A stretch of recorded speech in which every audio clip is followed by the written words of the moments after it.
Vamos a dar inicio a esta audiencia de debate prevista en estos autos 55.017.816 desde el 2011. Le voy a pedir, por favor, por secretaría, que informe quiénes son las personas que están presentes en el día de hoy y las sustituciones acordadas. Sí, señor presidente. Se encuentran presentes en la sala los imputados Luis Héctor Moyano, Miguel Alejandro del Castillo, Alberto Vicente Flores, Roberto Mario León, Aurora Isabel Ahumada, Eduardo Rubén Oro, Luis Ángel Alonso, Juan Marcelo Cachi, Miguel Francisco González y Sebastián Cortés Páez. Por la querella comparecen los doctores Conrado Suárez Jofré y Alejandra Rojo Sanz. Por la fiscalía los doctores Dante Vega y Francisco Maldonado.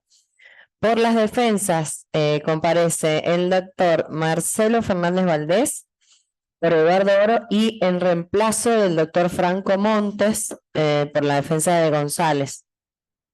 La doctora Sandra Lebeque por la defensa de Cachi y Alonso, el doctor Faustino Gelbes, el defensor de Sebastián Cortés Páez, el doctor Carlos Rivadeo por Roberto León y Aurora Ahumada, y por la Defensoría Oficial, el defensor oficial coadyuvante Sergio Herrero, por Moyano, del Castillo y Flores. Se encuentran conectadas por videoconferencia las doctoras Gretel Diamante y María Carolina Pereira, y el cuarto juez, el doctor Pablo Salinas. Perfecto. Señor presidente, sí, simplemente, bueno, a los fines aclaratorios, también ejerzo la defensa desde el comienzo del debate del señor Juan Marcelo Cachi, conjuntamente con la doctora Lebeque. Bien. Nada más dejar claro eso. Sí. Gracias.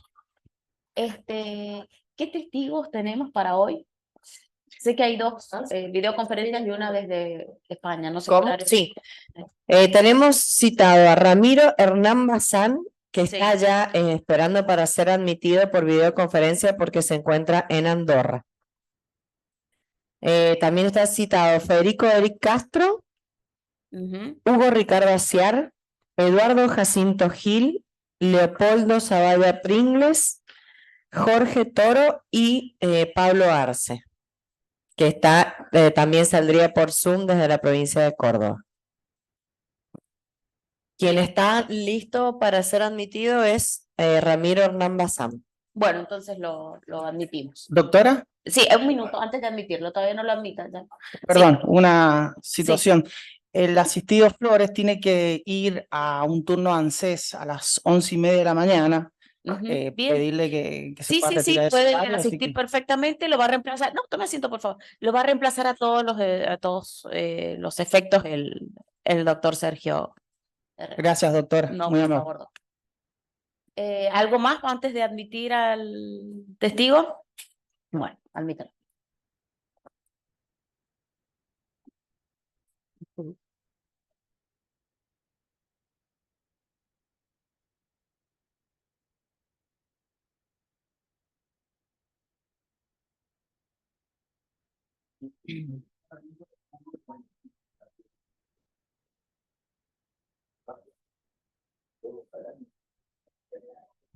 Señor Bazán, buenos días, ¿me escucha? Sí, está muteado. Estamos grabando.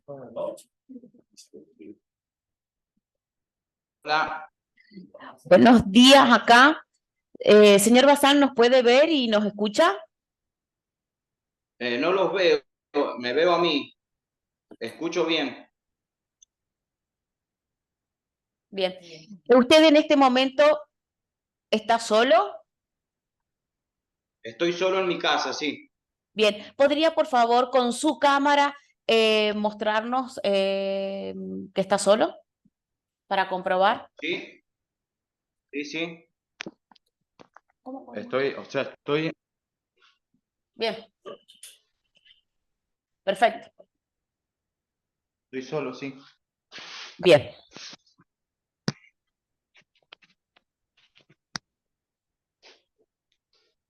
¿Nos sigue sin tener imagen nuestra? No los veo.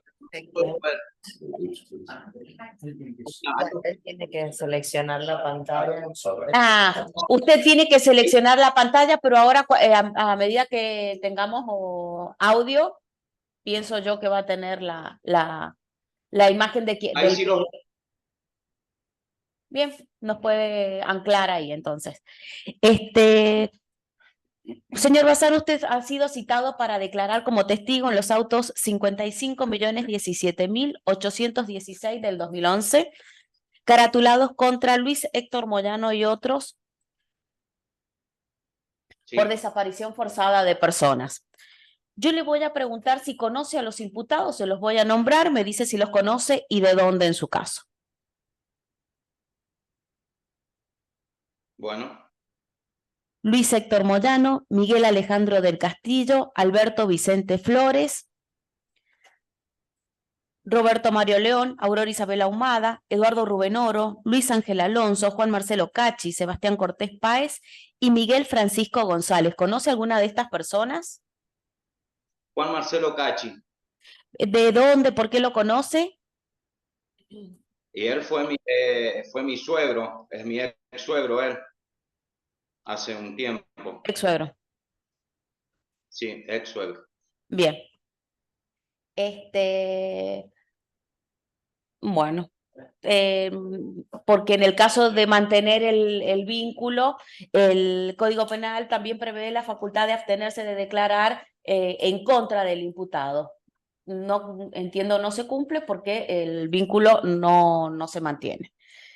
El Código Penal, señor Bazán, en el artículo 275, Código Penal local de la Argentina, castiga con pena de prisión a quien incurre en falso testimonio.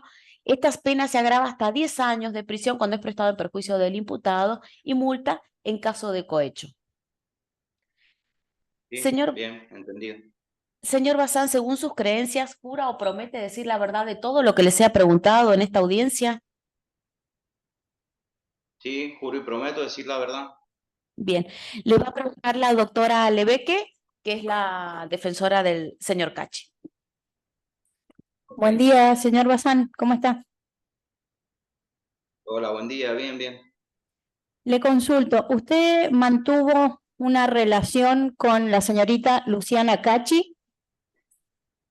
Sí, tuve una relación de 7 años aproximadamente. ¿Recuerda cuándo inició su relación? Y fue en el 2000, 2001, sí, yo tenía 16 años, 2000. En el 2000 la conocí a ella. ¿Recuerda qué edad tenía ella cuando la conoció? Y ella tenía 14. Ella tenía 14 porque al poco tiempo fui a su cumpleaños de 15, me acuerdo, sí. 14 años tenía. Y esto fue a partir del año 2000, ¿refiere? En el 2000, sí, 2000. Bien. Yo iba ¿Cuánto? todavía al colegio secundario y la conocí a ella. Bien. ¿Cuánto tiempo estuvo en pareja? 7 años. Hasta el año 2007, Hasta el entonces. 2007 estuvo. Bien. ¿Usted 2007, sí, recuerda, me peleé. usted a qué se dedicaba o dónde estudiaba y además trabajaba? Claro, yo la conocí a ella cuando entré al polimodal y en el 2002 me egreso y en el 2003 ya empecé a trabajar, que bueno, mi primer trabajo fue en un lubricentro de administrativo. ¿En qué lubricentro, si recuerda la dirección? Se llama Servicentro Fangio. Ese estaba en la avenida Ignacio de la Rosa. La numeración no sé, pero estaba justo enfrente de las facultades sociales. Bien. ¿Usted recuerda cómo se Ahí trabajé. comunicaba? Sí, cómo se comunicaba con su novia en ese momento? Sí, me llamaba a mi celular o ahí teníamos también un semipúblico que lo usábamos como fijo. Me llamaba ahí a mi celular. ¿Su teléfono puede ser que terminaba en 716 en esa época?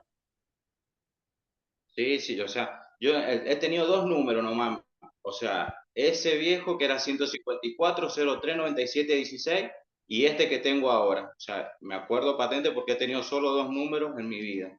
¿Y Me hasta acuerdo cuándo patente. mantuvo ese número que es 154-03-97-16, si lo recuerda? Ese número era del CTI y lo tuve 10 años aproximadamente. Cuando tuve 26 años, me cambié de empresa y me cambié de número por el que tengo ahora.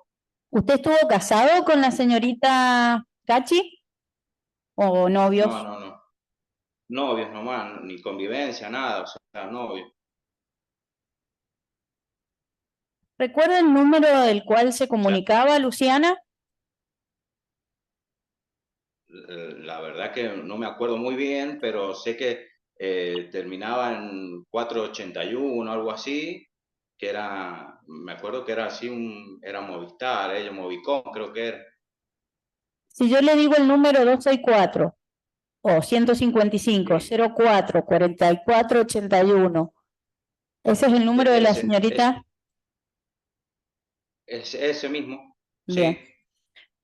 ¿Usted recuerda desde cuándo tiene ese número telefónico o desde cuándo empezó a usar ese número telefónico, Luciana?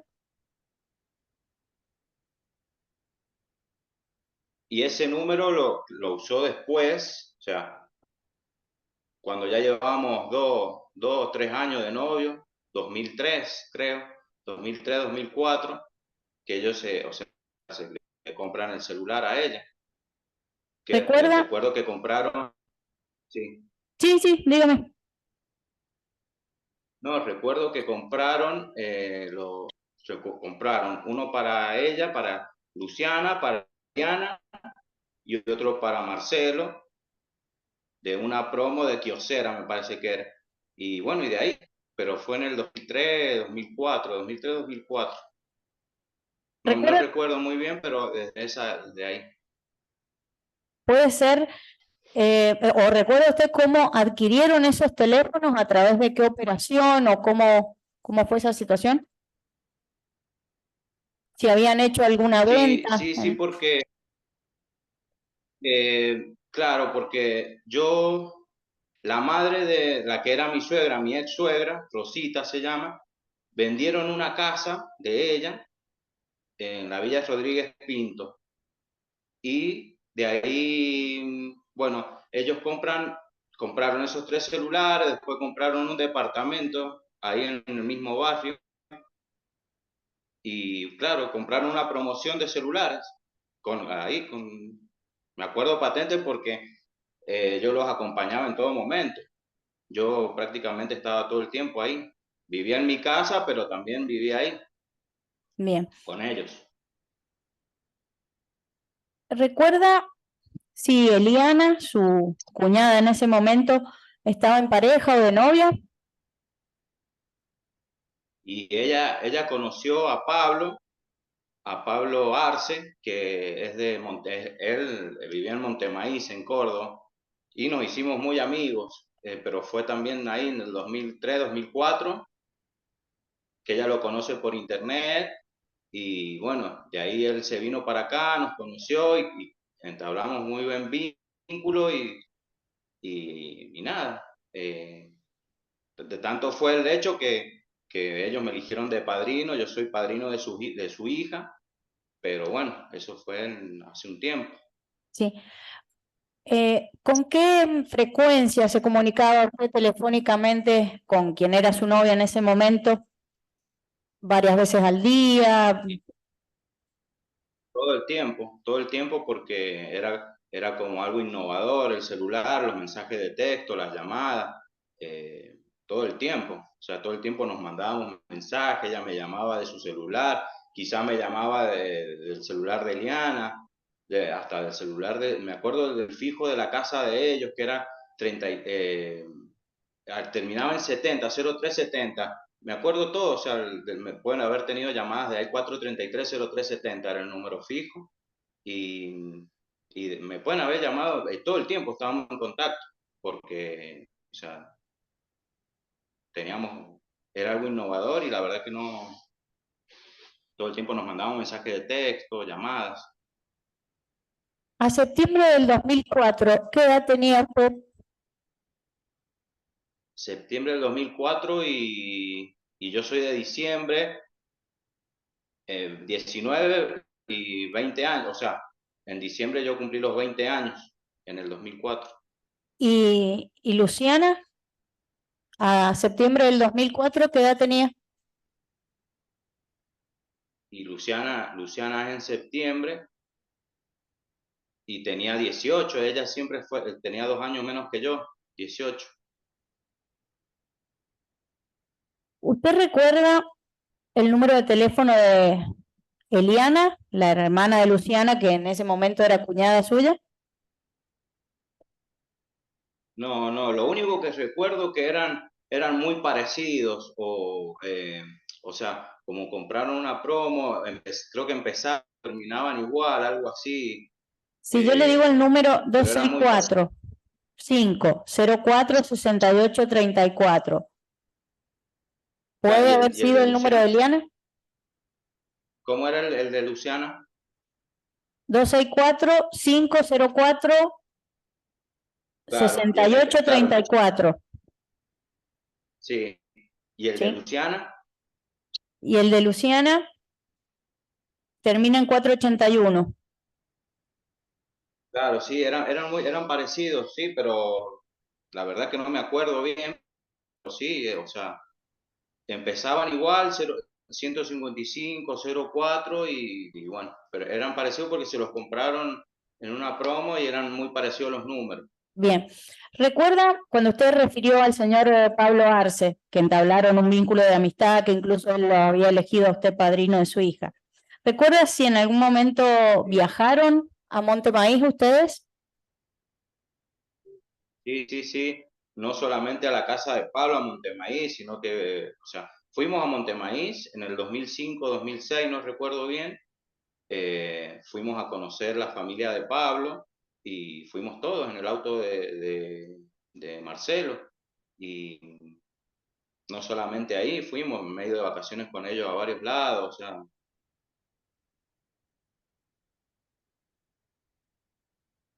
Bien, no tengo más preguntas, señor Luis. Muchas gracias. ¿Alguna De persona nada. va a hacer otra pregunta? ¿No? ¿No? Señor Bazán, muchas gracias por su conexión. Su testimonio ha terminado y está desocupado. Muchas gracias. Bueno, gracias. Adiós. Hasta luego. Se puede desconectar. Gracias.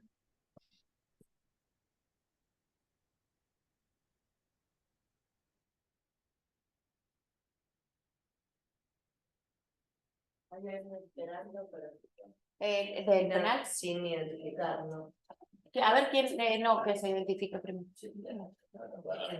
Porque si no estamos en Zoom. No tengo manera.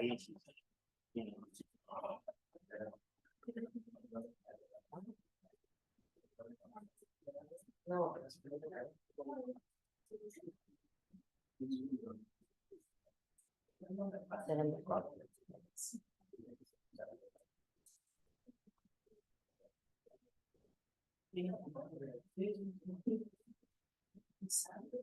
¿Será del penal?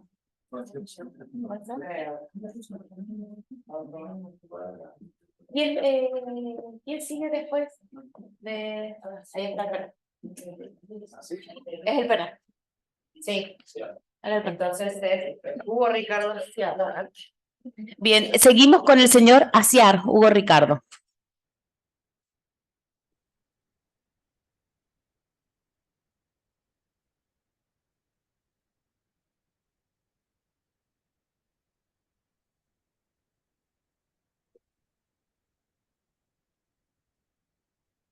Hola, ¿en el servicio penitenciario nos escuchan? Buen día, doctora. Sí, la escucho. Buen día. Confirmemos, ¿es Hugo Ricardo Aciar? Bien. Señor Aciar. Buenos días, usted ha sido citado para declarar como testigo en estos autos 55.017.816 del 2011, caratulados contra Luis Héctor Moyano por desaparición forzada de personas y otras personas. Le voy a preguntar si conoce a los imputados que le voy a mencionar. A mí lo que me importa particularmente es si usted es acreedor, deudor, amigo, enemigo de alguna o pariente de alguna de estas personas. Luis Héctor Moyano, Miguel Alejandro del Castillo, Alberto Vicente Flores, Roberto Mario León, Aurora Isabel Ahumada, Eduardo Rubén Oro, Luis Ángel Alonso, Juan Marcelo Cachi, Sebastián Cortés Páez y Miguel Francisco González. Y el único que conozco es a Sebastián Cortés, que era mi vecino. Es el único. Con respecto a este señor, ¿es acreedor, deudor, amigo, íntimo? No, sí, es mi Bien, vecino solo de vecino. barrio. Bueno, el Código Penal en el artículo 275 castiga con pena de prisión a quien incurra en falso testimonio y esta pena se agrava cuando es prestada en perjuicio del imputado. También cuando el testimonio se presta mediante soborno, con una multa se agrava. Señor Aciar, según sus creencias, ¿jura promete decir la verdad de todo lo que le sea preguntado en esta audiencia? Sí, ¿Sí, jura o promete? te juro. Bien. Le van a preguntar las partes, empezando por, no sé, la Fiscalía o la Defensa Oficial. De defensa oficial. Estaba desistido. ¿Y Defensa Oficial no desistió del...? No, nosotros no desistimos del testigo. No es de la tanda. A ver, un minuto, por favor.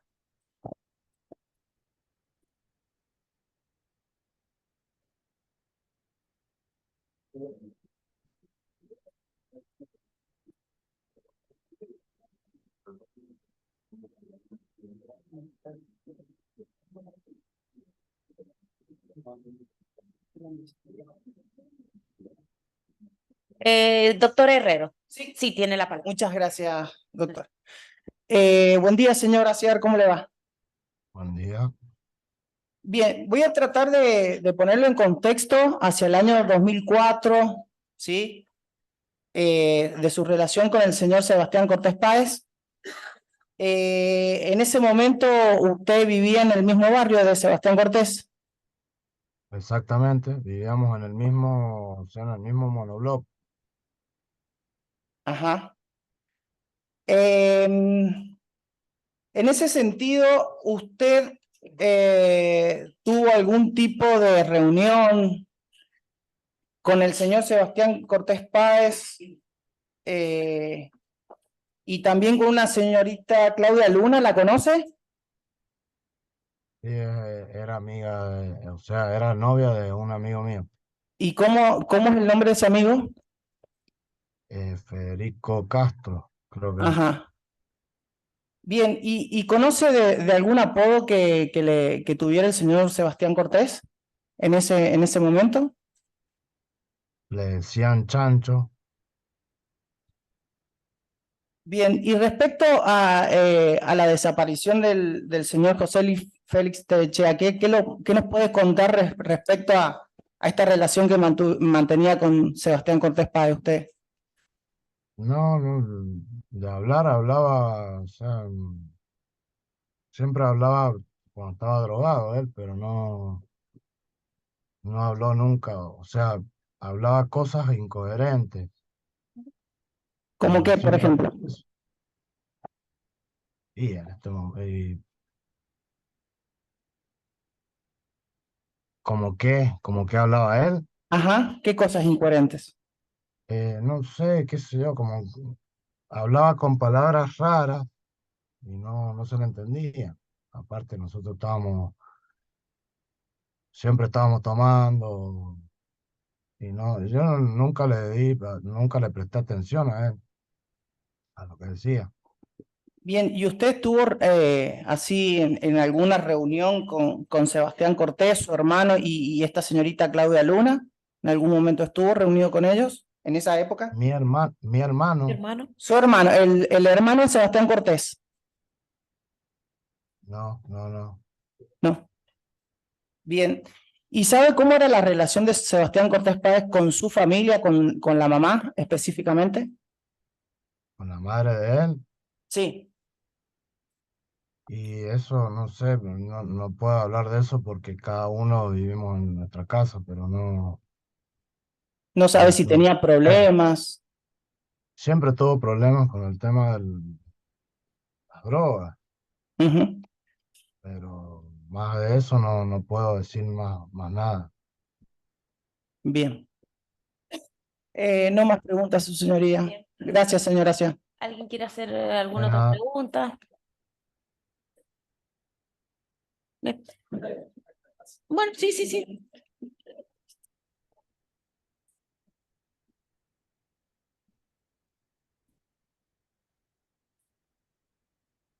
Muchas gracias, señora presidenta. Buen día, señor Aciar.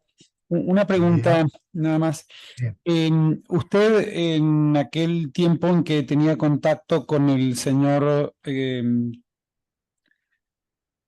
Nelson Sebastián Cortés Páez, ¿recuerda si trabajaba en algún lugar?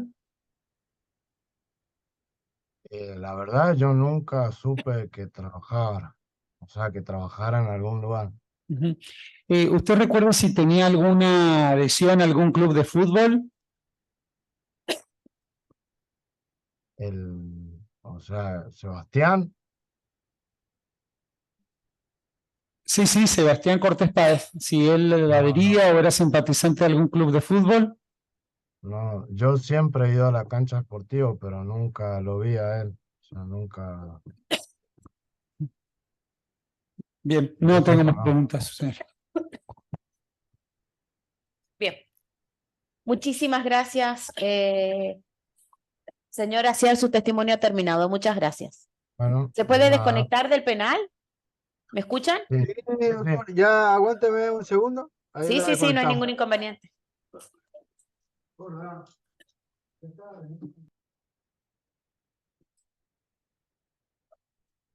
¿Quién? ¿Quién?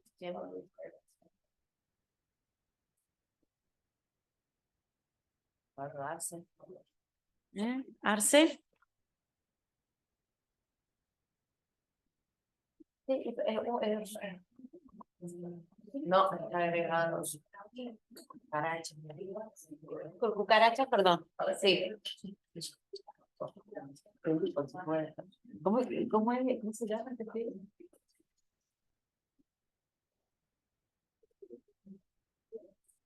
Pero ¿casado? Nada, con Bills, Mozambique. Eso debe ser. Como no.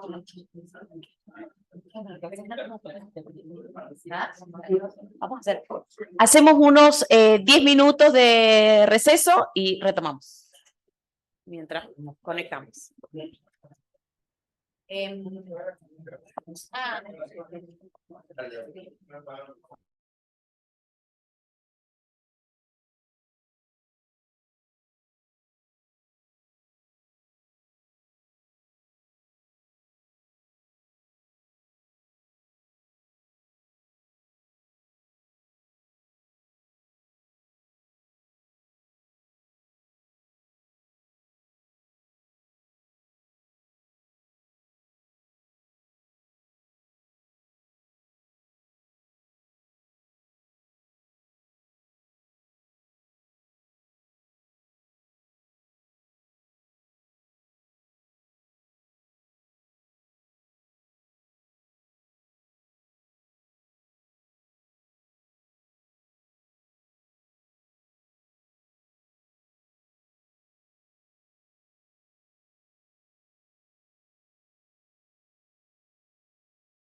Reanudar, y el próximo testigo es Pablo Ismael Arce.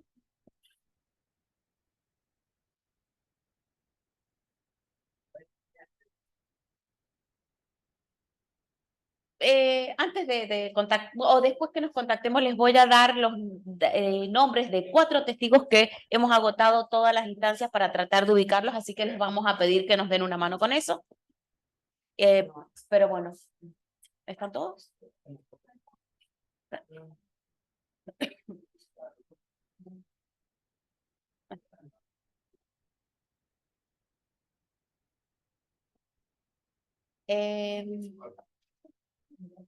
Si puede contactar a Pablo Ismael Arce. ¿Está? Lo están admitiendo. Es por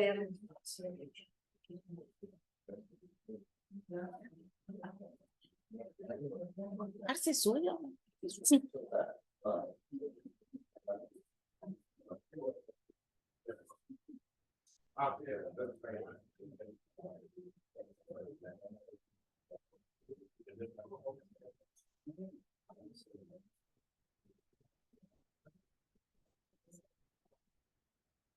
Señor Arce, buenos días, ¿nos puede escuchar y ver? No te escucho.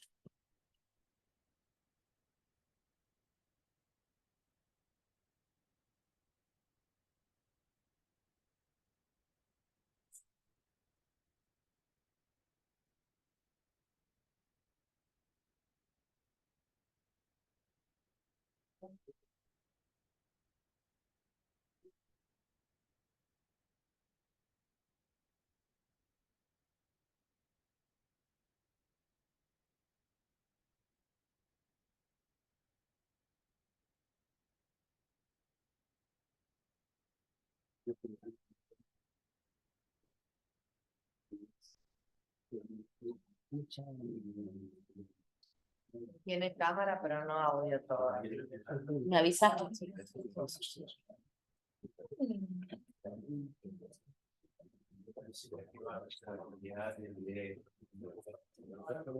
¿A qué puede? ¿Vos decís que eso funciona? Sí, apaga el video.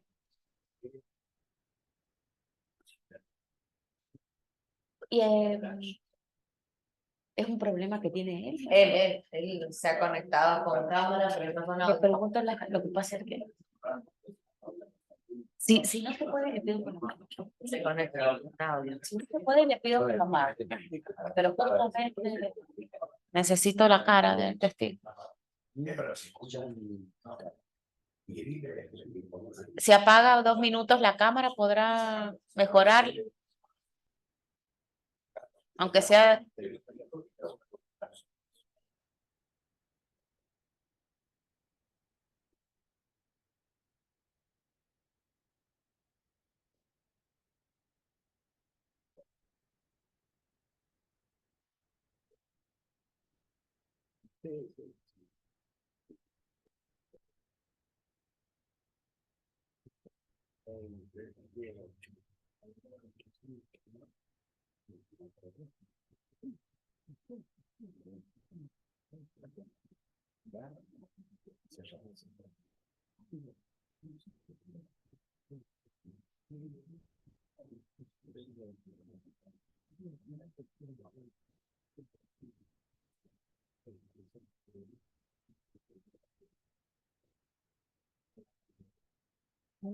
Creo que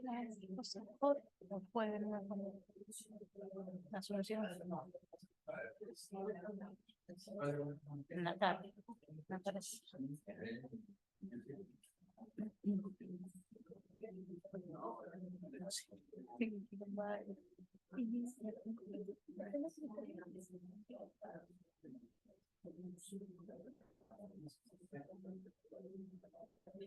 No, si a mí sí, se hace igual.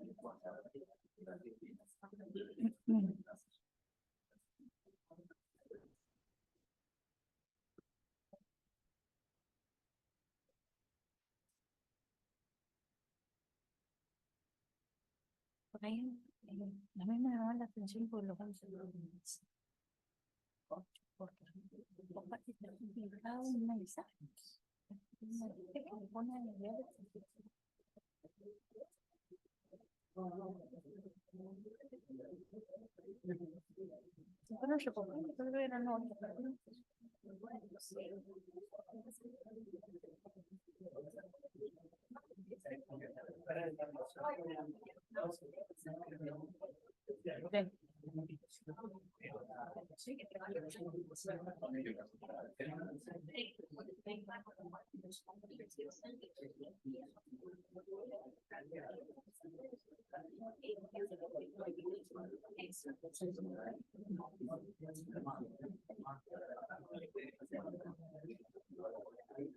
Mañana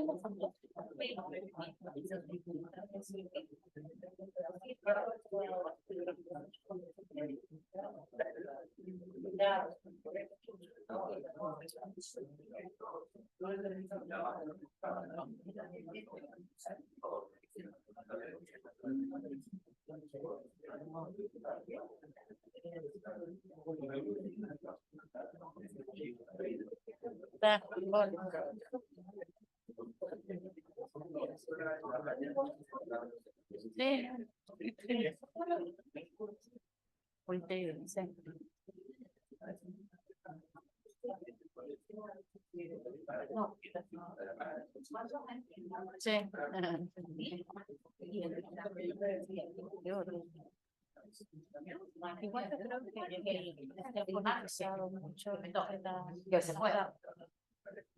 Yo ponerle con les aviso que hoy la jornada la vamos a hacer hasta las 13 horas.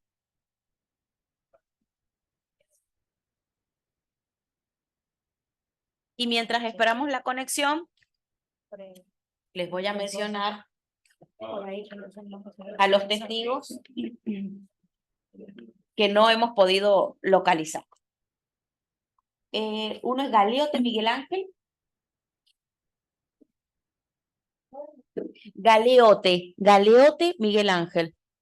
No lo hemos podido ubicar. Mercado Ivana Karina.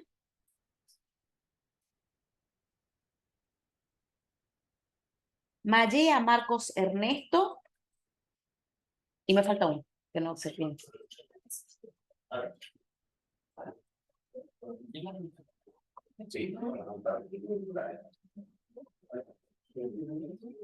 Así que bueno, les pido los datos que tengan para las próximas audiencias, para la próxima audiencia y la evaluación también del mérito para votar la ficha. Falta uno, ya les voy a decir quién es. ¿Ya está?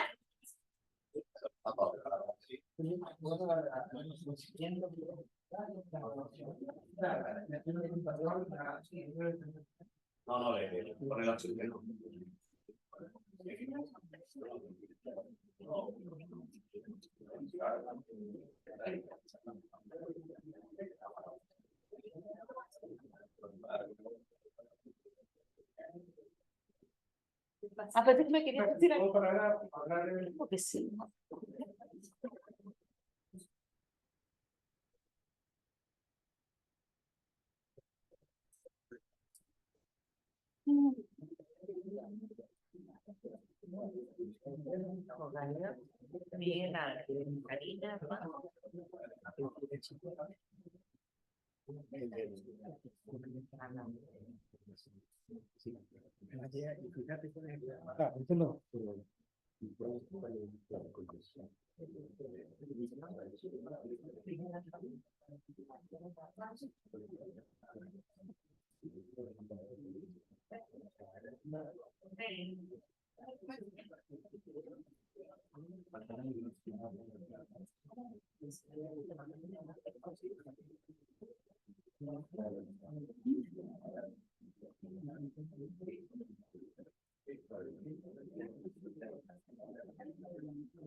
Sí te estaba escuchando, perdona.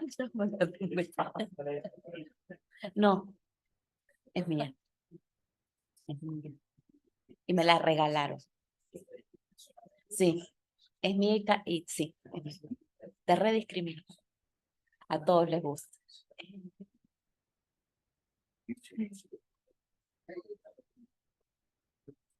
Ah, pensé que me llamabas.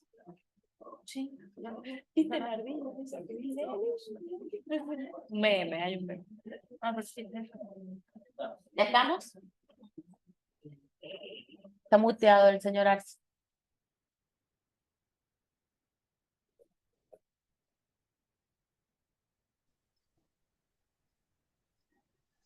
Señor Arce, ¿nos escucha? ¿Nos puede ver? Hola.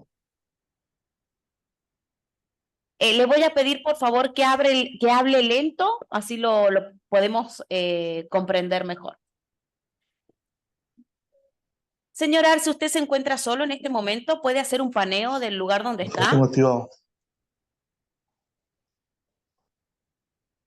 No entendí lo que dijo. No. Se muteó, creo que dijo. ¿Me escucha? Un segundito que hay. ¿Sí?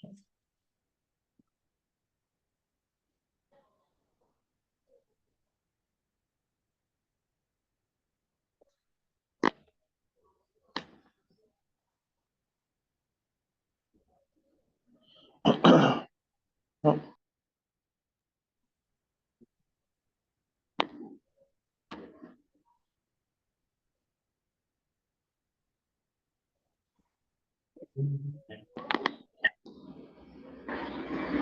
Señor ¿Me Arce, escucha? ahí está, ahí sí lo escuchamos mucho mejor. Ahí está. ¿Usted está solo en este momento? Exactamente. ¿Puede hacer, por favor, con la cámara de su celular un paneo del lugar donde se encuentra? Bueno. Bien.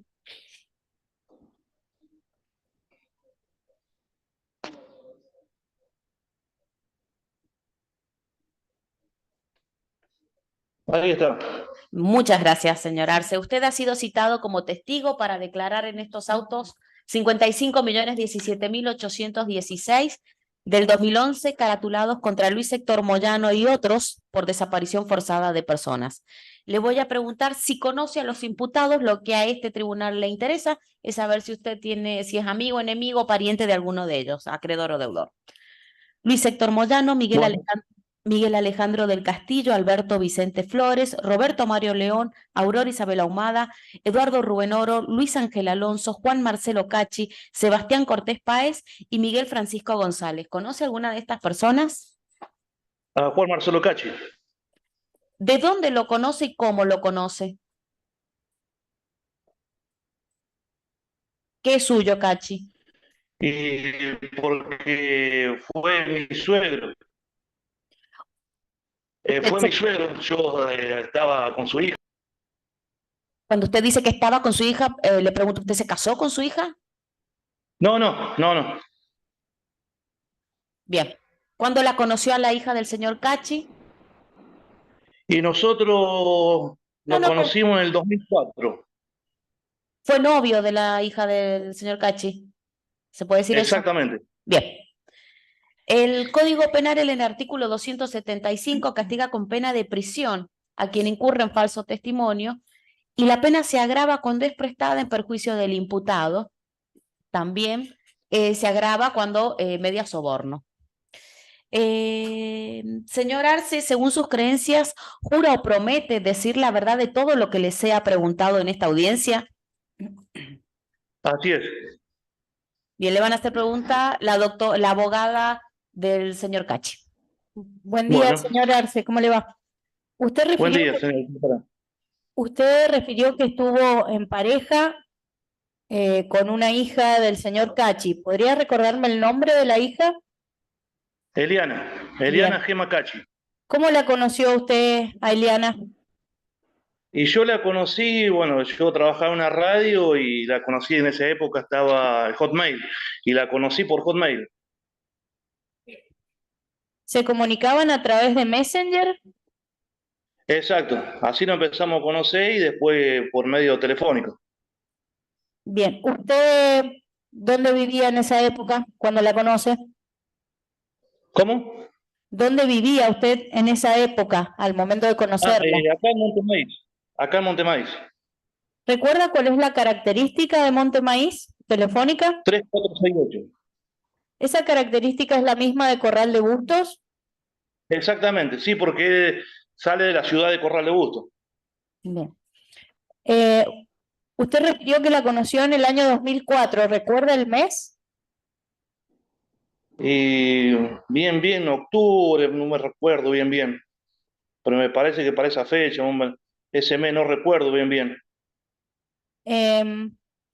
¿Recuerda cuál era el número telefónico que tenía Eliana en esa época? Era 4, me parece 427, 16, 534, 334, algo así era, no me acuerdo bien, porque Si yo son le digo, muchísimos años. si yo le digo el número 264-427-16834. 834. ¿Usted recuerda cuándo empezó a utilizar ese número? ¿Desde cuándo lo tenía Eliana ese número? Y este número, y habrá sido, yo me puse en el 2004 y eso, no sé, 2000, a ver, para que me acuerde bien. Pasa que son muchos años. Yo no recuerdo bien si era en el 2006, 2007, no me acuerdo bien. Pero sé que al principio no, ese número, porque yo siempre llamaba al fijo, yo siempre llamaba al fijo. Sí, ¿y recuerda cuál era el fijo? Sí, el fijo era 433-0360. Bien, Ese era el fijo. Bien, ¿y el teléfono de la hermana de Luciana, lo recuerda? Pues Y de Luciana era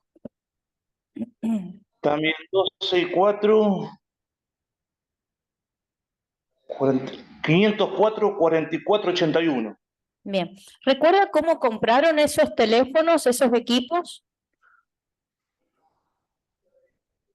Yo que me recuerde, yo me acuerdo que yo he hablado hace muchísimo tiempo, pero sé que se han comprado teléfonos, pero no, de ahí yo no, otra cosa no sé, solamente que habían adquirido un teléfono nuevo nomás. Bien. ¿Usted recuerda en qué época viajó usted a San Juan a conocer a Eliana? Y yo fui en el 2007, creo que también fui para octubre del 2007. En 2004, en octubre del 2004, ¿usted viajó a San Juan por primera vez? No, porque recién nos estábamos conociendo. El 2004 nos estábamos conociendo cuando yo me fui a vivir en el 2007 para allá. Sí, se vino a vivir en el 2007 para acá. Pero ¿cuándo usted Exacto. viene? En La el pregunta es 2004 yo otra. estuve, sí, nos estuvimos conociendo, sí, viajé yo para allá. ¿En septiembre o en octubre del 2004? Exacto. ¿Usted viajó a San Juan a Sí, conocer? ¿Sí? a conocer a Eliana. ¿Recuerda quién lo fue a buscar a usted a la terminal? Sería mi ex suegra y Eliana. ¿Dónde se quedó usted, dónde paró o dónde se hospedó en ese primer viaje a San Juan? Y paré en en un departamento que era de la abuela de Eliana, que estaba ahí nomás a la vuelta de su casa. Ahí paré. ¿Ese departamento estaba ocupado, estaba vacío, cómo estaba? No, estaba vacío, no tenía nada. ¿Era un departamento nuevo, recién comprado? No sé si lo recuerda eso. No, era un departamento no nuevo, sí, comprado, pero era departamento ya usado. Era. Sí, ¿y usted recuerda si hacía poco que lo habían adquirido ese departamento? Ay, eso no sé, no me acuerdo eso. Eso sí que no sé. Bien, Bien, porque hace tantos años, pero no creo que hace mucho tiempo, hacía tiempo que lo iba a comprar, no creo que hace mucho tiempo, no recuerdo bien. bien. ¿Con qué frecuencia se comunicaba usted con Eliana? Y mirá, yo por teléfono, por ahí ubicaba un teléfono fijo, buscaba acá, teléfonos de mi hermano que les pedía, el de mi papá. ¿Hablaban, digamos, diariamente, cada cuánto? Mucho, poco. Todos los días. Era todos los días, mañana, tarde, noche, madrugada, era como una relación de todos los días. ¿Y qué edad tenía usted en esa época y qué edad tenía Eliana? ¿Cómo? ¿Qué edad tenía usted y qué edad tenía Eliana en esa época? Y yo en esa vez, y Eliana habrá tenido, a ver, no me acuerdo bien. Ella habrá tenido 18 años, 19, y yo del 2004, yo tengo 48, así que habrá tenido 30 y algo, calculo yo. ¿Usted recuerda si en algún momento Eliana se comunicó desde otro número telefónico, por ejemplo el de su hermana o el de su padre? Y sí, sí, sabía llamar del teléfono fijo de su casa, utilizaba el del padre, o el de, ahí el de, sabía tener, no sé si el hermano, no me acuerdo bien, también se comunicaba. Ella buscaba, teléfono que tenía en la casa, buscábamos cómo hablarnos. ¿Recuerda si el teléfono que utilizaba Eliana tenía alguna línea control o era con tarjeta? No, no, era con tarjeta, creo que, me parece. Y si se terminaba la tarjeta, lo llamaba de otro número. Justo pasaron otro. Sí, sí, ya la mayoría la llamaba yo, más la llamaba yo. ¿Hasta cuándo estuvo de novio usted con la señorita? Y yo estuve ese día hasta que yo me fui para allá o cuando terminamos nosotros. No, ¿cómo fue la relación? Ustedes estuvieron de novio, después dice que en el 2007 usted se vino a San Juan, ¿verdad? Exacto, y estuve hasta el 2013. Hasta el 2013. ¿Usted tuvo una hija con la señorita Cachi? Exacto, en el 2009. ¿Cómo se llama su hija? Guadalupe Abril Arce Cachi. Bien, ¿y dónde vivía cuando estuvo acá en San Juan, cuando formó su familia acá en San Juan? Ahí en el departamento que nos prestó, ahí el Marcelo, la Betty, la abuela. ¿Recuerda si en algún momento le han llamado desde San Juan desde el número 423-1582? No, no. El teléfono, si puede haberse comunicado a lo mejor el señor Cachi desde el teléfono de donde él trabajaba. Eh, 582 me suenas. Sí, sí, sí. 582. Si es el número, sabía llamar también la Eliana para acá. Bien. ¿Recuerda cuando usted llamaba cuál era el número telefónico desde el cual usted se comunicaba a San Juan? Y yo sabía llamar, el mío era el 3468-640643, creo que algo así era. Y el número que termina en 44, 3468, 642, 544, ¿es de algún familiar suyo? Y debe haber sido de mi padre o de mi hermano, porque la mayoría utilizaba los teléfonos de acá, era cuando en ese tiempo vivía con mi viejo y mi hermano y tenían teléfono, yo llamaba con esos teléfonos. Bien, no tengo más preguntas. Donde encontraba un medio para llamar, llamaba yo. Una última pregunta. ¿Estaban muy enamorados ustedes en esa época? Sí, sí, muy enamorado. Bien, listo, gracias. Era evidente. Bueno, señor, ¿no hay más preguntas? Bueno, señor Arce, muchísimas gracias por su tiempo, su testimonio terminado. Está desocupado, vamos a cortar. Bueno, gracias a usted.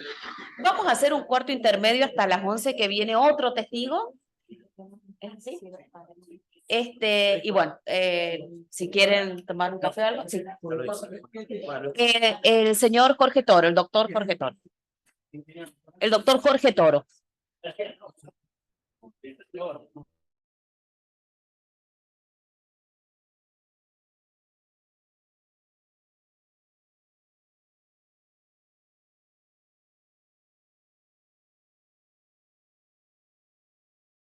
Vamos a reanudar la audiencia. Me han dicho que ya está el próximo testigo.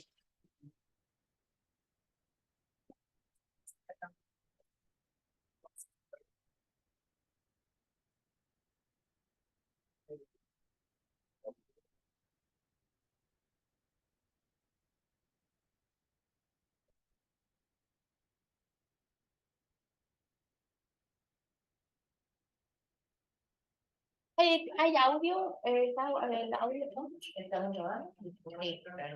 Hola, doctor. ¿Me levantó mi asiento, por favor?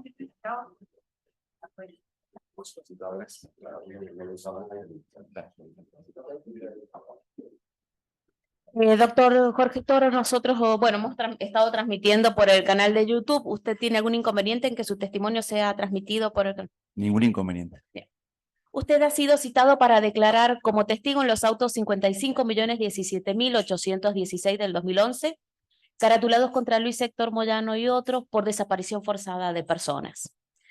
Por las generales de la ley, doctor, le voy a preguntar si conoce a Luis Héctor Moyano, Miguel Alejandro del Castillo, Alberto Vicente Flores, Roberto Mario León, Aurora Isabel Ahumada, Eduardo Rubén Oro, Luis Ángel Alonso, Juan Marcelo Cachi, Sebastián Cortés Páez y Miguel Francisco González. Algunos de ellos sí, sí los conozco. ¿Y le comprenden las generales de la ley con respecto Con a ellos? ninguno de ellos, con ninguno de ellos. Bien. Doctor, usted es juez, se le dio la facultad de expedir su testimonio por escrito y usted accedió a venir personalmente a prestar el testimonio. Efectivamente. Doy por conocidos el contenido del artículo 275 del falso testimonio y cada uno de los agravantes de esta figura. Y para cumplir con la formalidad le pregunto si juro o promete decir la verdad de todo lo que le sea preguntado en esta audiencia. Decir la verdad de todo lo que se me pregunta. Bien. ¿Quién ofreció al doctor Toro la querella? Le van a hacer preguntas las querellas y después el resto. ¿Cómo no? Muchas gracias, señora presidenta. Buen día, doctor Jorge Toro. Buen día. ¿Sería tan amable, doctor Toro, de indicarle al tribunal y a las partes aquí presentes si usted conocía al ingeniero Raúl Félix Telechea y en su caso, cómo lo conocía? Sí, efectivamente, a Raúl lo conocí aproximadamente hace 40 años, porque Raúl estaba casado con una prima hermana de mi papá, Beatriz Toro, pero mi amistad con Raúl empezó aproximadamente hace 30 años, porque nos unía una actividad que nos apasionaba, que era la práctica del ciclismo. Con Raúl practicábamos ciclismo de montaña, con Raúl y también con Gonzalo, cuando él empezó en sus primeros pasos en el ciclismo de montaña. Ahí fuimos haciendo una amistad a lo largo de todos los años hasta el momento de su desaparición.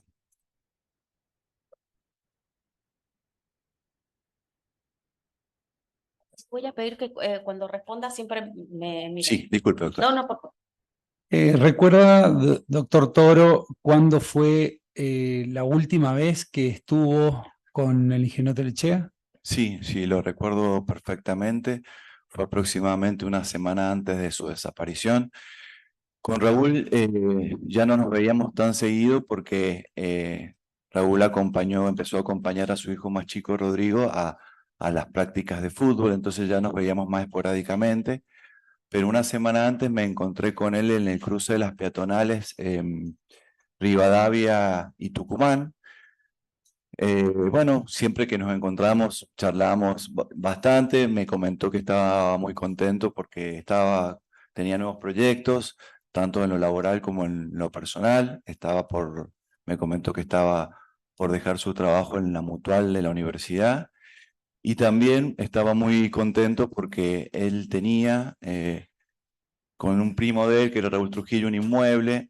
Ese inmueble, en un momento convivieron allí cuando se separa él de Beatriz y luego Raúl empieza a convivir con su actual pareja. Entonces Raúl Trujillo y Raúl Telechea se traslada a vivir a un departamento muy pequeño que él tenía y estaba muy contento porque era un monoambiente y no le permitía, por ejemplo, desarrollar visitas con sus hijos y bueno, y tenía la posibilidad, Raúl se iba a mudar de ahí, Raúl Trujillo, entonces él iba a poder tener un espacio para poder recibir allí a todos sus hijos cuando le tocaban las visitas.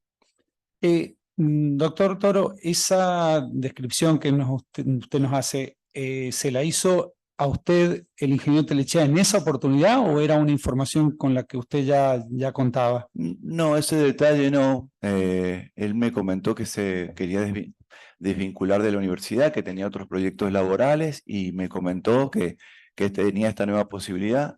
Yo estaba por viajar a Buenos Aires y así lo hice, se lo comenté e incluso también se lo comenté a la familia y la semana siguiente yo viajé a Buenos Aires por cuestiones de trabajo. Cuando usted dice, doctor Toro, una semana antes de la desaparición, ¿puede precisar aproximadamente el día o si era un día laborable o un día o fin de semana? Sí, era un día laborable, era de mañana, media mañana, tiene que haber sido el miércoles, jueves anterior a la desaparición de Raúl. Si bien usted ha descrito el estado, digamos, del ingeniero Telechea a partir de esa comunicación, ¿podría definir cómo lo vio? Es decir, cómo... Bueno, como le digo, yo lo vi de muy buen ánimo, con nuevos proyectos, y me comentó específicamente esas dos circunstancias, un cambio laboral y un cambio en el lugar donde él iba a residir, que le iba a permitir tener contacto con su hijo en esas otras condiciones. Raúl era una persona muy presente en la vida de sus hijos, lo fue con Gonzalo, cuando se dedicaba al ciclismo. Gonzalo después se empezó a dedicar al teatrón y él un poco empezó a tomar distancia de lo que era el entrenamiento y se empezó a hacerse más cargo de Rodrigo. Entonces, los que lo conocíamos sabíamos de la importancia y la presencia de Raúl en la vida de los hijos y lo importante que era para él tener condiciones mínimas para recibirlo. Raúl vivía de una manera muy sencilla, en un inmueble con comodidades mínimas, porque era su forma de vivir, era una persona que realmente no era para nada pegado a lo material. En ese momento incluso se trasladaba en bicicleta, él cuando se separa tenía, me acuerdo, un vehículo R12 Break, viajamos varias veces en ese vehículo a las carreras de mountain bike, y cuando se retira, él adquirió un R12 muy sencillo, que incluso le robaron la batería y se lo fueron desmantelando, y cuando no tuvo más posibilidad de moverse en el auto, se movía en bicicleta, y después le robaron la bicicleta, lo dejó en un hipermercado al cuidado de una persona allí, se la robaron y él vivía de esa manera. Entonces ese cambio para él de tener mejores condiciones era sin duda algo muy importante. Doctor, usted ha manifestado recién que le comentó el ingeniero Telechea que deseaba desvincularse, usted dijo, de la universidad, es decir, de su trabajo. ¿Le explicó le dio algunas razones? ¿Le explicó por qué se quería desvincular? No me dio ninguna razón.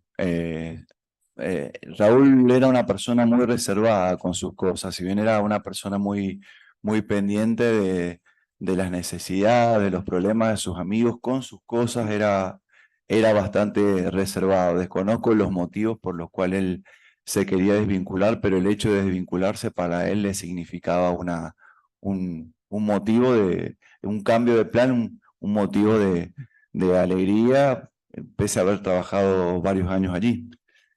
Doctor, en su condición de abogado, al margen de esta relación de amistad y de parentesco, ¿alguna vez el ingeniero Telechea le consultó acerca de alguna situación problemática? ¿Algún conflicto que tuviera?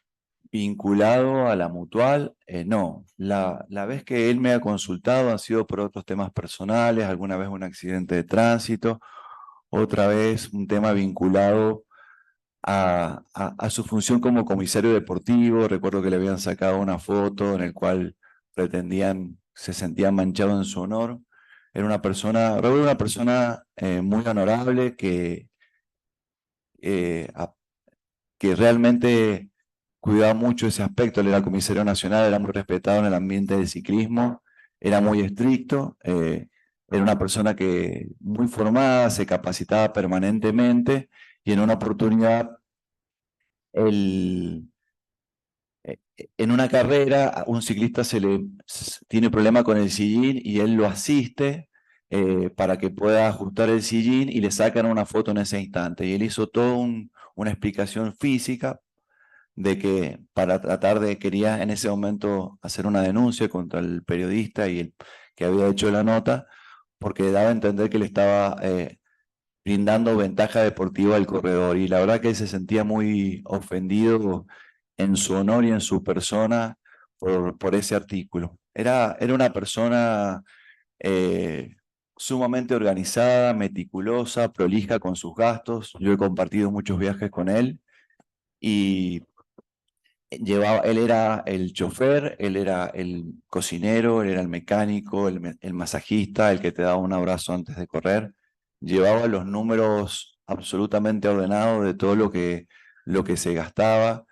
Él además tenía conocimientos técnicos en informática que no eran comunes en esa época. Había desarrollado un programa para llevar clasificaciones y organizábamos carreras en esa época de mountain bike y él se encargaba de llevar adelante las clasificaciones y por esas actividades nunca cobró, lo hacía de manera absolutamente generosa. Lo que lo conocimos, sabíamos de cómo era él, de generoso, de ordenado, de meticuloso con todas sus actividades, pero también era una persona muy reservada con sus problemas. Y otra vuelta tuvo un accidente de tránsito saliendo de acompañar a su hijo a jugar al fútbol, una práctica deportiva, y hubo un accidente de tránsito en el cual lo demandaron y me fue a consultar. Fueron las 2 veces que a él me consultó como abogado.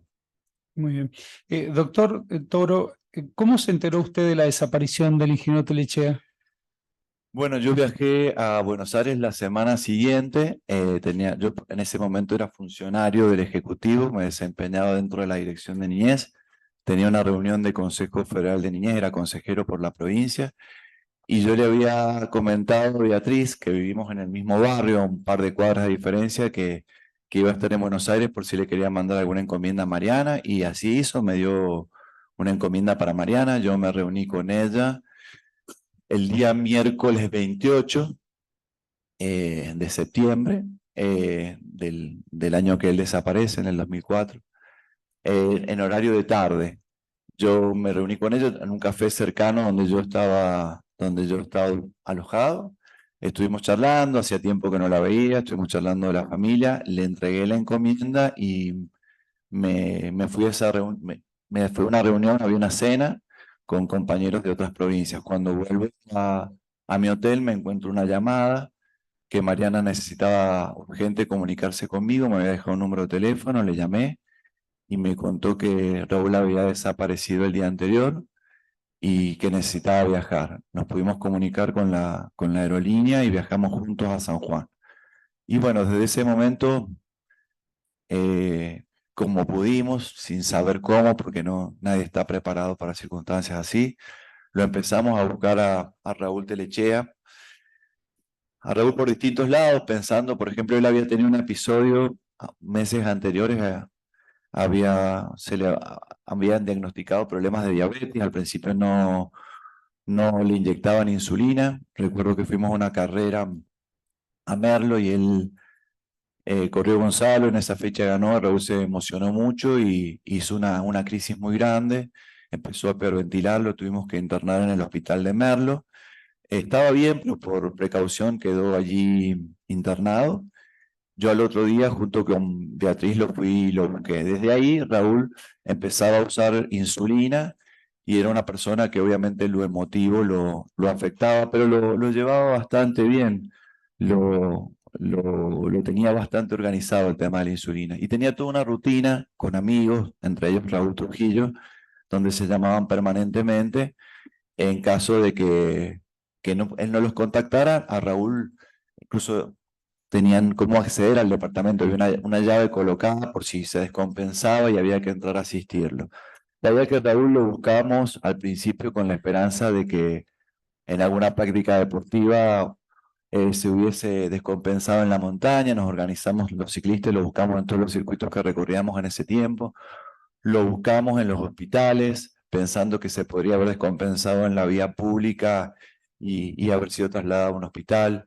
Empezamos a pegar afiches con el nombre de Raúl en distintos lugares, en los departamentos más populares, y bueno, y Raúl no aparecía, y cada vez nos convencíamos más de que Raúl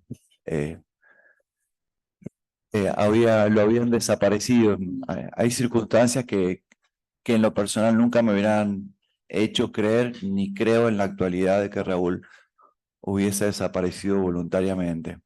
Primero porque Raúl, y más cuando apareció estas denuncias de defraudación, no tenía nada que ver ni con lo que Raúl era, ni cómo Raúl vivía, ni las necesidades materiales de Raúl.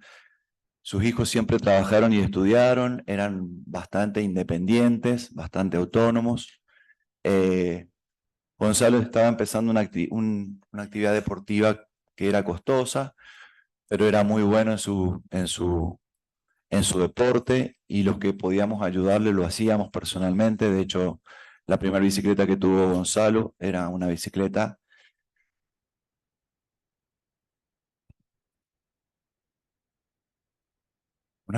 que era mía. Y un día Raúl me pidió que se la cambiara, y así hice, se la cambié. Bicicleta que estuve hasta hace poco tiempo en mi casa, y se la regalé a Gonzalo, se la devolví porque era de Raúl. También le ayudaba materialmente. La siguiente bicicleta también se la compré yo, y siempre que le podía ayudar, le ayudaba, pero Gonzalo cada vez más obtenía apoyo económico, era un atleta de alto rendimiento y con muy buenos resultados. De manera tal que cuando Raúl Telechea desaparece, los chicos Mariana, bueno, estaba en Buenos Aires, estudiaba, aparte era bailarina, y también se desenvolvía con bastante independencia. Mauricio era un estudiante avanzado con excelentes notas y también daba clases, de manera tal que el móvil económico nunca fue algo que ni siquiera contemplamos. Y hay algo que también siempre para mí fue ejemplo: Raúl como padre. Raúl siempre estuvo presente en la vida de sus hijos, y su actividad deportiva giraba en torno a la vida de los chicos para acompañarlo. Cuando Gonzalo empezó a hacer ciclismo, Raúl volvió a pedalear. Cuando Rodrigo empezó en la práctica de fútbol, Raúl dejó de un poco el ciclismo de lado y se volcó al fútbol con sus hijos. O sea, es inimaginable la posibilidad de que Raúl se hubiese escapado, ido dejando a sus hijos en total desamparo, hasta el día de hoy, con la angustia de no saber qué pasó con su vida. Después hay otras circunstancias que son conocidas: el hecho de que cuando Raúl fueron a buscarlo a la casa de él, toda su pertenencia, la insulina, su documentación quedó allí, y eso así nos hizo pensar desde un primer momento, pese a que queríamos creer otra cosa, pensar la posibilidad de que Raúl se haya descompensado haciendo otra actividad, de que Raúl efectivamente no estaba porque alguien se encargó de que desapareciera. Doctor Toro, ¿recuerda usted algún suceso en el que una persona se contactó con su primo para darle información acerca del destino de su padre? Sí, lo recuerdo. A ver, esos tiempos eran muy difíciles, por ahí en ciertos momentos bastante desorganizados, porque todos queríamos colaborar y no todos sabíamos cómo hacerlo.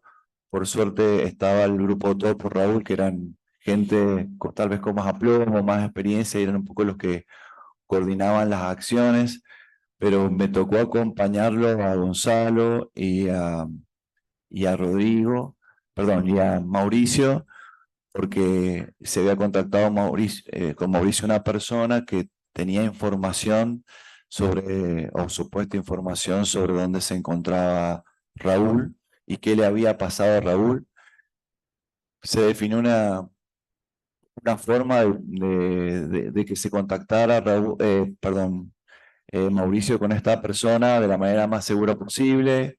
Alguien pensó que en el centro, en las inmediaciones de la Plaza 25 era lo más seguro, y así se hizo. Entonces, mientras Mauricio charlaba con esta persona, algunas personas a cierta distancia nos manteníamos para asegurarnos de que a Mauricio no le pasase nada. Doctor Toro, usted nos ha dicho que que era consejero de la niñez contemporáneamente a esta situación, a la desaparición del ingeniero Telechea. Yo le pregunto, en esa condición de esa función pública como consejero de la niñez o en su condición de funcionario público, ¿algún funcionario del gobierno de la provincia alguna vez le hizo algún comentario sobre la desaparición de Telechea que usted recuerda? No, nunca recibí un comentario al respecto. Yo acompañé como todos los amigos, a la familia de Raúl desde el minuto 1 en las marchas, como lo hice todos los años con todos mis hijos y mi familia, y nunca recibí ningún tipo de llamado, ni pregunta, ni fui cuestionado por la decisión de acompañar a la familia. Muy bien, muchas gracias, doctor Toro. No tengo más preguntas, su señoría. Gracias, señora presidenta. Buen día, doctor. ¿Cómo está? ¿Cómo le va? En el marco, siguiendo la línea que interrogaba el doctor Conrado Suárez, dentro de la dirección de la niñez que usted ocupaba en ese momento, ¿pudo conocer uno de los imputados que le mencionó la doctora, al señor Moyano, Luis Moyano? Sí, efectivamente, pertenecíamos al mismo ministerio. El ministerio es un ministerio muy grande y no lo conocía antes de la función pública, y durante mi actividad en la función pública me he encontrado con él ocasionalmente en algún acto, en alguna actividad, pero no por la estructura del ministerio. Yo pertenecía a un organismo autárquico que prácticamente respondía directamente al ministro de Desarrollo Humano, entonces no tenía ningún contacto ni laboral, ni teníamos una relación de dependencia, ni yo hacia él, ni él. En posterior a la desaparición, le pregunto si tuvo la oportunidad de charlar con el señor Moyano respecto a la desaparición del ingeniero Telechea. En ningún momento he charlado con él. Doctor, pasado tiempo de la desaparición, ¿tuvo oportunidad en estas marchas que ustedes realizaban, la agrupación Todos por Raúl, usted personalmente de participar en alguna entrevista con algún funcionario, con algún juez o con algún funcionario policial respecto al avance en la investigación de la búsqueda del ingeniero Telechea? No, como le dije anteriormente, yo no pertenecía a la agrupación Todos por Raúl. Yo concurría, los acompañaba como un amigo más. Solo una vez participé de una reunión que recuerdo en un departamento que tenía Omar Toro, papá de Beatriz. Era una reunión que no recuerdo mucho el contenido, que eran de las reuniones que se organizaban para poder hacer las marchas que permitieran mantener viva la causa, la desaparición, pero no he tenido reunión con ellos, con ningún funcionario, ni con ningún magistrado, ni del Ejecutivo, ni del Poder Judicial, no, de ninguna manera. Doctor, respecto a esa última charla que usted dijo haber tenido aproximadamente una semana antes de la desaparición o con anterioridad, ¿pudo conversar con el ingeniero Telechea respecto a algún ofrecimiento laboral que le habría hecho la Federación Ciclista Sanjuanina? No conozco ningún ofrecimiento en concreto. Sé que, o sea, en ese momento no me lo comentó. Siempre Raúl era una persona muy requerida como dirigente. Él participaba como comisario en varias carreras, incluso aunque no las organizara el club, y participaba del colegio de comisarios frecuentemente. Y como dije anteriormente, era sin duda la persona más formada porque manejaba un inglés técnico, descargaba el reglamento UCI y lo compartía con sus compañeros. Eso lo colocaba en una situación de ser una persona muy respetada, y en más de una oportunidad le han ofrecido participar en las actividades dirigenciales, pero desconozco si en el último tiempo había tenido un ofrecimiento concreto. Doctor, usted habló de un estado de ánimo en esa última reunión que estaba contento en ese día. Le voy a preguntar de las veces que usted anteriormente a esa reunión estuvo con el ingeniero Telechea, si notó algún cambio en el estado de ánimo anterior a esa fecha que usted dijo haberlo visto. No, la realidad es que yo a Raúl, como dije anteriormente, a raíz de que él había empezado a volcarse más a la actividad de fútbol para acompañarlo a Rodrigo, a Raúl no lo veía tan seguido. Meses anteriores habíamos ido a comer, o él se había separado, había vuelto a formar pareja y nos invitó Raúl a cenar unos meses antes, ese mismo año. Nos invitó a cenar a la casa de la pareja, de Nani, pasamos una noche muy linda. Recuerdo que fue al aire libre y que no puedo precisar la fecha, pero recuerdo que estuvimos al aire libre en el jardín de la casa de Nani, compartimos una noche muy, muy agradable. Raúl era una persona que siempre estaba alegre, siempre tenía un chiste. Era difícil verlo a Raúl triste o preocupado, porque siempre era una persona absolutamente optimista y probablemente si tenía algún problema no lo comentaba. Raúl era muy reservado en sus cosas. No, tal vez si hay algo que como amigo le hubiera criticado era eso, porque esta sensación de que si él tuvo algún problema no pidió ayuda. Asesoramiento, orientación. Si lo hubiera estado viendo seguido, no sé si él me hubiera comentado algo que hubiera generado en mí o en cualquiera de las personas al que él quería preocupación, porque él siempre estaba para resolverte los problemas, no para planteártelos o para transferírtelos. Doctor, usted dijo que sabía que se iba a desvincular del ámbito de la universidad, Raúl Telechea. ¿Usted sabía dónde trabajaba, cuál era el ámbito laboral de él? Usted mencionó la universidad. Él realizaba actividades por un lado de docente, pero en la Mutual, él por sus conocimientos informáticos, él desarrollaba programas, distintos programas, desconozco específicamente cuáles eran, pero sí estaban vinculados, entiendo, a la administración económica de la institución, al pago de sueldos y otras actividades. ¿Sabe desde cuánto tiempo antes de la desaparición él trabajaba en la Mutual? No podría precisarlo, pero sí sé que llevaba tiempo trabajando allí. ¿Y de docente sabe dónde prestaba funciones?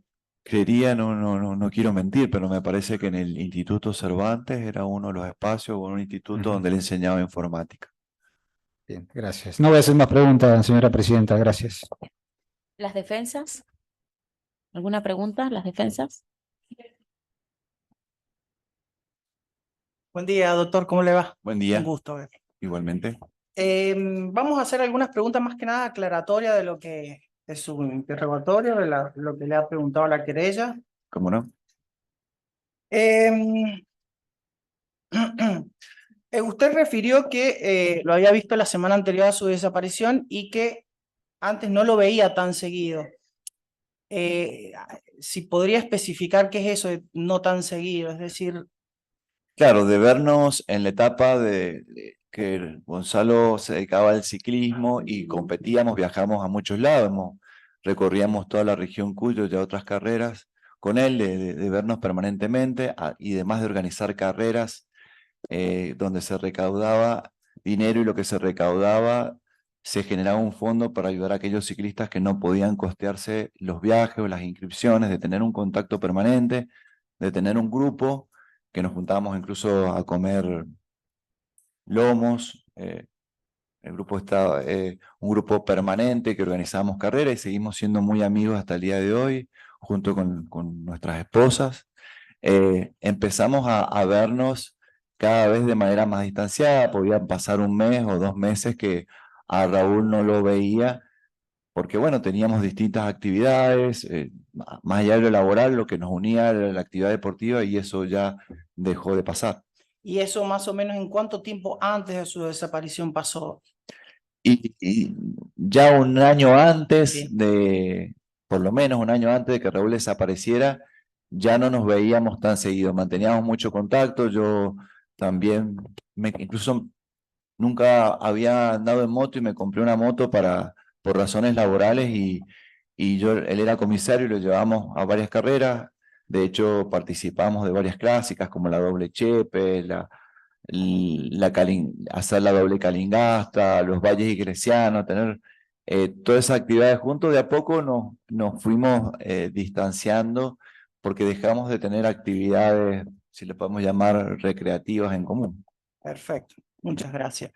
Volviendo a la conversación esta que tuvo con Raúl la semana anterior a su desaparición y que estaba muy contento, le habría comentado que tenía proyectos personales y laborales. También a la pregunta del señor fiscal le dijo que alguna mención sobre el ciclismo, si le habían prometido algún cargo. Usted dijo que no. También explicó muy bien usted que Raúl era una persona muy reservada. Yo le pregunto si Raúl le mencionó la posibilidad de la obtención de otro trabajo distinto al de la Mutual, por supuesto, en ese momento, y al que le mencioné el señor fiscal. No recuerdo que me haya mencionado específicamente. Me hizo mención de que estaba por hacer cambios, que tenía oportunidades laborales. Tampoco me dijo que su desvinculación con la Mutual era inmediata, que estaba en ese proceso, ¿no? No quise interrumpirlo, pero le preguntaron que no le había ofrecido nada en concreto, conductor. Bien, muchas gracias. Otra cosa, usted también hizo referencia a que Raúl le había hecho algún pedido o asesoramiento respecto a su actuación laboral en ese momento como abogado, pero era muy reservado con sus problemas, ¿no? Personales. Fuera del rol de abogado, tampoco le mencionó, le comentó algún problema que tuviera Raúl. No me comentó ningún problema. Bien.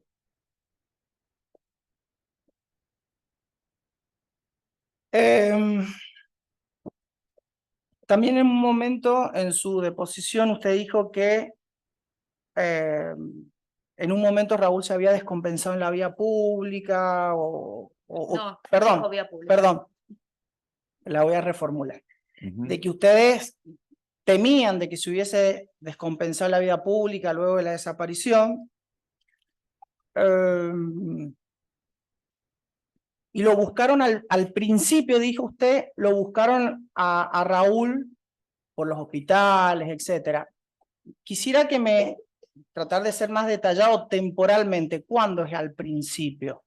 Yo llegué, como le dije anteriormente, el jueves de esa semana de la desaparición, inmediatamente nos pusimos a disposición de la familia para comenzar a buscarlo y organizamos grupos y salíamos a distintos lugares y mientras algunos los buscábamos por los circuitos que en ese momento transitamos, que algunos existen actualmente, el neuropsiquiátrico, toda la zona aledaña a Uyun, al Pinar, al Cerro Tres Marías. Otro grupo empezó a buscarlo en la vía pública pensando en la posibilidad que él hubiese tenido una descompensación y hubiese sido trasladado a algún nosocomio y se empezaron a pegar afiches con la imagen de Raúl y con teléfonos de contacto y obviamente con el mensaje de que lo estábamos buscando. ¿Y cuánto tiempo duró esa búsqueda, digamos, esa actividad que desarrolló? Y no puedo precisar exactamente, calculo que intensamente los 3, 4 primeros días y se continuó ya no tanto buscándolo en los lugares donde realizaba práctica deportiva, sino fundamentalmente en las zonas aledañas, pero a ver, a las pocas horas de empezarlo a buscar o a los pocos días, ya la posibilidad esta que barajamos como una posibilidad se tornó prácticamente imposible porque no aparecía. Bien. Otra pregunta, doctor. Usted hizo referencia que por las denuncias posteriores contra Raúl, y usted lo creía inverosímil esas denuncias, y por eso no creía en la desaparición voluntaria de Raúl. Yo lo que le pregunto es si ¿usted tuvo oportunidad de ver el contenido de esas denuncias contra el ingeniero? No, No. desconozco. Lo que yo sé de las denuncias es lo que se sabía en ese momento por los medios. Dentro de lo, como dije anteriormente, dentro de lo difícil que es organizarse para buscar una persona desaparecida, había un grupo de personas que habían asumido un poco la organización de la búsqueda y ellos se involucraron más en todo lo que tenía que ver con la denuncia. Digo, son los que lo acompañaron a Gonzalo y a Mariana desde ese lado. Yo en ese momento lo acompañé como amigo y no tuve la posibilidad de tener contacto con el proceso judicial. De hecho, ni con el proceso judicial en ese momento, las denuncias, ni tampoco con esta causa. Desconozco el contenido de este proceso. Nunca vi la denuncia, nunca tuve contacto con el expediente judicial. Está bien, muy bien. En otro momento de su declaración, doctor, usted refirió, contando la anécdota del tema de la bicicleta con Gonzalo y las ayudas económicas. Quisiera que sea un poquito más específico cómo es que ayudaba a Gonzalo, qué época, si es que la recuerda, porque usted después dijo que luego Gonzalo obtuvo beneficios económicos por su alto rendimiento. Entonces, por ahí de establecer lapsus de tiempo, cuándo lo ayudaba, cuándo el alto rendimiento, si es que lo recuerda. No sé si lo podría hacer con precisión. Bien. Sí lo puedo, porque yo lo he ayudado como amigo, entonces nunca ni registré y era algo que él y yo conocíamos, no, yo no era un sponsor, yo era un amigo que lo ayudaba económicamente y la idea es que no tomase estado público esa ayuda. Claro, claro. Y como le digo, mi primera ayuda concreta fue facilitarme una bicicleta muy sencilla, bien armada, porque la armé para hacer complemento al entrenamiento de mountain bike. Esa bici era más moderna que la bicicleta que tenía Raúl. Hicimos una especie de permuta de bicicletas. Después compramos una bicicleta más específica. Después compramos otros materiales como ruedas especiales, pero no recuerdo específicamente los momentos en que eso se fue dando. Y después lo fui ayudando ya económicamente, bueno, por Raúl, porque Gonzalo viajaba mucho, tenía muchos gastos, entrenaba incluso hacía base y entrenaba en Europa y en mis posibilidades yo lo iba ayudando. ¿Y fue en esa época también de la desaparición de No. Raúl? No. En la época de Raúl, Gonzalo ya se manejaba, solventaba todos sus gastos nunca deduzco que tiene que, que tenían era ayudado por los organismos de alto rendimiento, tenía algunos sponsors particulares, y aparte Gonzalo, además de ser un deportista de alto rendimiento, era estudiante de profesorado de educación física, se recibió como tal y después fue también generando recursos como entrenador. Entonces, él sin duda se fue sosteniendo por las capacidades laborales que él fue generando y por el apoyo que tenía por su rendimiento deportivo. Doctora, ha sido usted muy amable. Muchísimas gracias, No tiene doctor. por qué. ¿Alguna otra pregunta? Las defensas, no. Bien. Muchas gracias, señora presidenta. Doctor Jorge Toro, recién a preguntas del defensor oficial, usted mencionó que desconocía el contenido de la denuncia contra el ingeniero Raúl Telechea. Ahora, no obstante eso, yo le pregunto, ¿qué impresión le causó tomar conocimiento de esa denuncia? Me voy a poner, doctora. Totalmente subjetiva, digamos, impresión. Bueno, el testigo está acá para lo que vio, lo escuchó. Sí es sugestiva la pregunta, pero la voy a permitir porque creo que va a completar la narración de los hechos percibidos Hago en ese reserva, momento. doctor, Sí, doctor, dejamos constancia de la reserva. Sí permito la pregunta, doctor. ¿Se la hacen de nuevo? ¿Se la hacen de nuevo la pregunta? Sí, bueno. Insisto que si bien ha manifestado que desconocía el contenido y el trámite procesal posterior a la denuncia, la pregunta es ¿qué impresión le causó tomar conocimiento usted de la denuncia contra Raúl Telechea? Me pareció, sin conocer el contenido de la denuncia, me pareció algo totalmente inverosímil que Raúl hubiese, lo voy a poner en términos sencillos, estafado o robado la mutual, porque no se condecía ni con su forma de vida, ni con su estilo de vida, vivía de manera muy sencilla, ni con su persona. Raúl era una persona sumamente respetada y honorable, y la verdad que si le causó mucho dolor ser cuestionado por haber le sacado una foto y haber hecho entender que él había ayudado deportivamente a un corredor, una denuncia de esa naturaleza, para él hubiera sido muy, muy dura.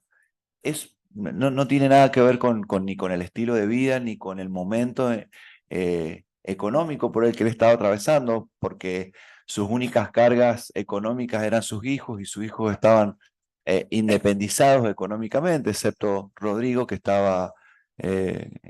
era un niño de 10 años, que estaba en la escuela primaria. Yo pensé que claramente lo que buscaba esa denuncia era instalar la hipótesis de que Raúl se había querido ir, se había querido fugar, y no tenía nada que ver ni con Raúl. Y más allá de eso, lo vuelvo a decir, lo que estoy absolutamente convencido que Raúl jamás hubiera puesto a sus hijos en semejante angustia que hasta el día de hoy siguen atravesando, y han podido ser lo que son y avanzar en su proyecto de vida a pesar de no poder saber qué pasó con su papá. Muchas gracias, doctor Toro. No tiene. ¿Las defensas, alguna otra pregunta? No. Doctor Toro, muchas gracias. Su testimonio ha terminado y está liberado. Muchísimas gracias.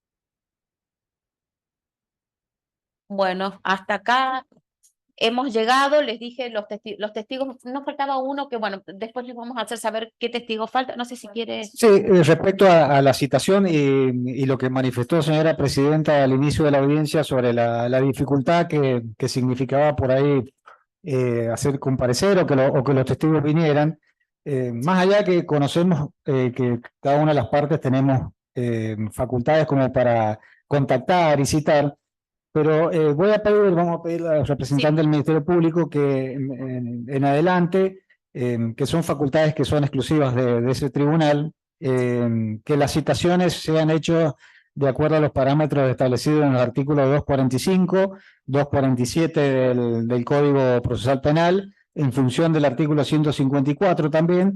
Esto es que la citación sea hecha de manera formal, a través de cédula, conforme lo prevé, o oficio citatorio, y también hacer saber los apercibimientos de que incurren cada uno de los testigos en caso de incomparencia, y eventualmente hacer comparecer a los mismos con el auxilio de la fuerza pública, toda vez que son facultades propias de ese tribunal, y más allá de la colaboración que las partes podamos brindar específicamente en cada uno de los testigos que hemos ofrecido.